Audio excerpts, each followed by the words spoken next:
Hello everyone. I recently made a trip down to Imperial War Museum, Duxford, as part of the D-Day 80 Airshow, the first weekend in June. I was involved with the Airborne Assault Museum, which is of course based at Duxford. We put on a display in the conservation hangar there. So the display not only related to the 80th anniversary of Operation Overlord, and specifically the airborne component of that, the British airborne component of that operation, but also 1944 British Commonwealth, British Empire airborne operations more generally, or airborne forces. So there were a series of mannequins looking at different theatres and different operations, and we're going to have a look through these now. I tried to film as much as I could of these. Matt Moore was also there with his medical display and did cover that. There was a similar event back in 2019, DAX over Duxford, and if you'd like to see that, recommend going and having a look at that on the channel as well. And I did film the display more generally in that video.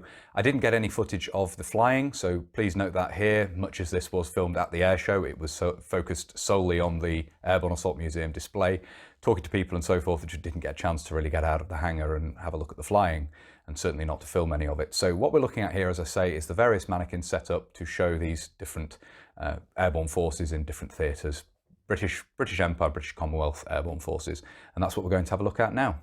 So we'll start with a still of the display here, just to give you an overview of what it looked like. You can see here the mannequins with the display boards next to them, the medical display and the Jeep in the centre here, and Ramsey also brought along his display dealing with the 24-hour ration and soldiers' small kit, which we've looked at previously on the channel. So we'll get into having a look at the mannequins now. The first mannequin we'll look at here shows the kit of a Gurkha sergeant, the 50th Indian Parachute Brigade, engaged around Kohima in March of 1944. Battle of Sangshak. As you can see here, the basic uniform consists of an Indian-made bush jacket. The headgear, as you can see up here, is a cap comforter with the Indian-made bush jacket with the coconut shell buttons typical of these garments, as you can see here. The Indian parachute wings worn on the right breast, as you can see. On the arm we have the Indian Parachute Brigade insignia and sergeant stripes, and then the web equipment, as you can see here, is Indian-made 1937 pattern. To the rear here you can see the equipment is worn in fairly light order. We have the haversack on the hip, the bayonet frog, the kukri carried round to the rear in a leather frog, and the water bottle on the right hip.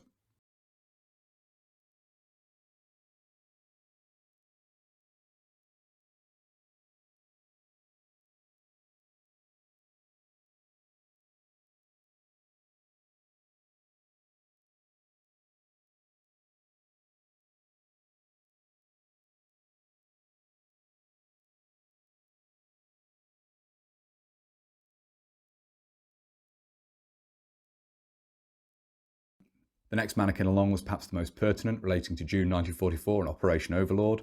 As you can see, we have the helmet steel airborne troops here with helmet net and scrim, and then you can see the oversmock here, which has been left partly unzipped to show the equipment underneath, the airborne life jacket worn over the Denison smock, battle dress trousers, anklets and boots.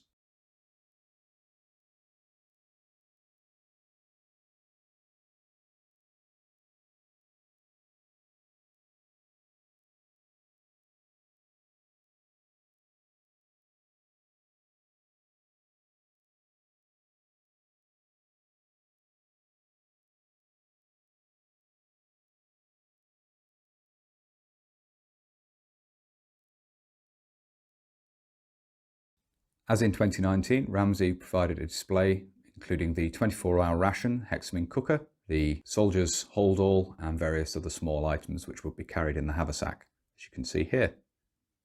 Beside the mannequins, a leg bag, parachute, and various other items were displayed, as you can see here, including weapon sleeve and rifle number 4. And to the rear of these, an original Canadian airborne battle dress blouse and Polish airborne battle dress blouse were displayed as well, as you can see here. The next mannequin related to Operation Dragoon, the invasion of southern France in August of 1944, and you can see here it consisted of a Denison smock with the British brassard worn round on the arm here.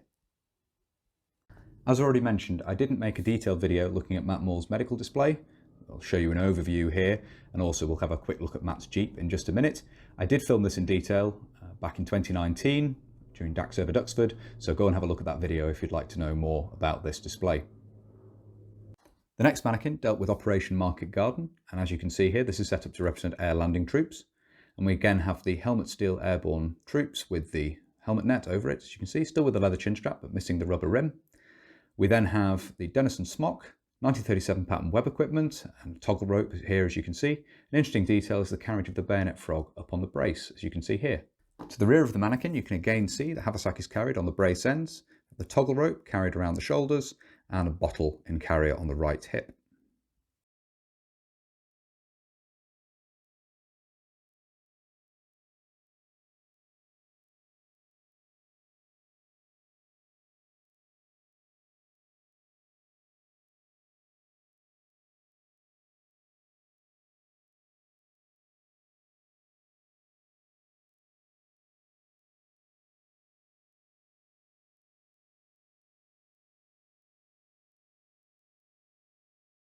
The next mannequin deals with the 4th Battalion Parachute Regiment involved in Operation Manna in Greece in October of 1944.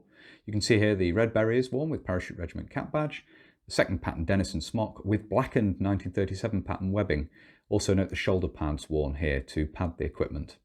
You can see the padding fitted to the braces again here, the haversack carried on the shoulders, and below this we have a mess tins in a water bottle carrier, the centre rear of the belt, and round on the hip the water bottle in carrier.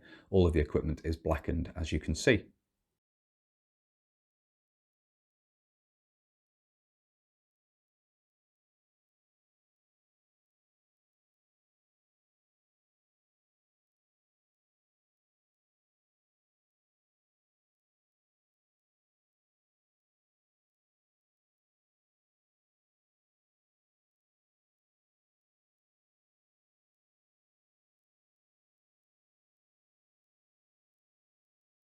Again, alongside the mannequins, there was a display of weaponry and equipment. You can see here 2 marks of Sten, Bren light machine gun, body armour, a projector infantry anti-tank, M1 carbine and Thompson submachine gun.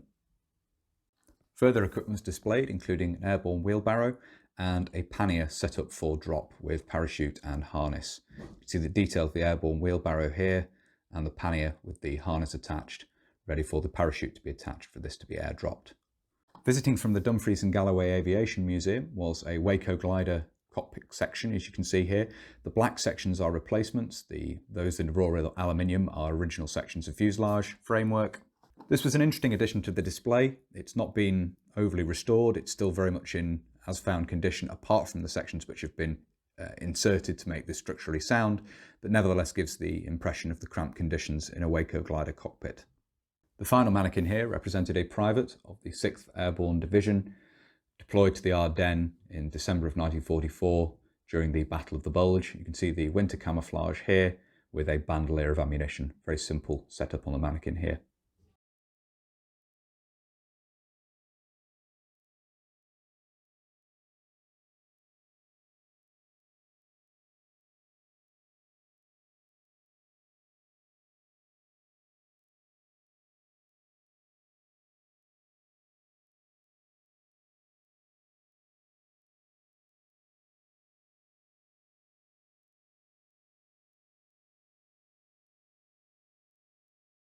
The final part of the display to talk about here was the 75mm pack howitzer. This is the museum's own howitzer. In 2019, my friend Craig brought his example, but this year the museum's own howitzer was moved into the conservation hangar as part of the display. This formed an interesting part of the display. Many people commented on just how small it is, but nevertheless a very effective piece of artillery. And Craig brought various items to set off the display, including ammunition carriers, the sight, and so forth, as you can see here.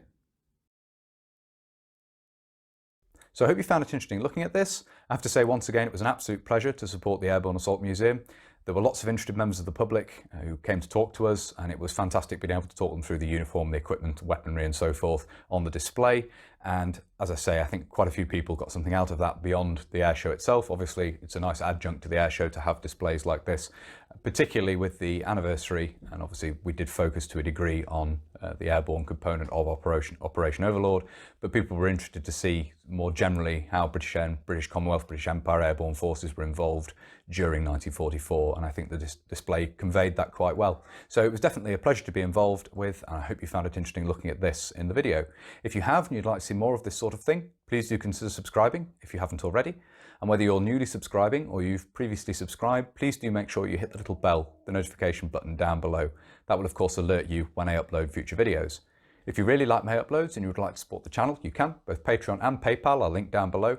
And as I always say, a massive thank you to everybody who supports the channel using those two methods. It really is greatly appreciated. As I always say, thank you all very much indeed. If you'd like to follow the channel on social media, you can. Facebook, Instagram and Twitter are all linked down below. And if you'd like to get in touch with me, but you don't really use social media, there is of course an email address in the description as well. That's everything for this video. So until next time, bye for now.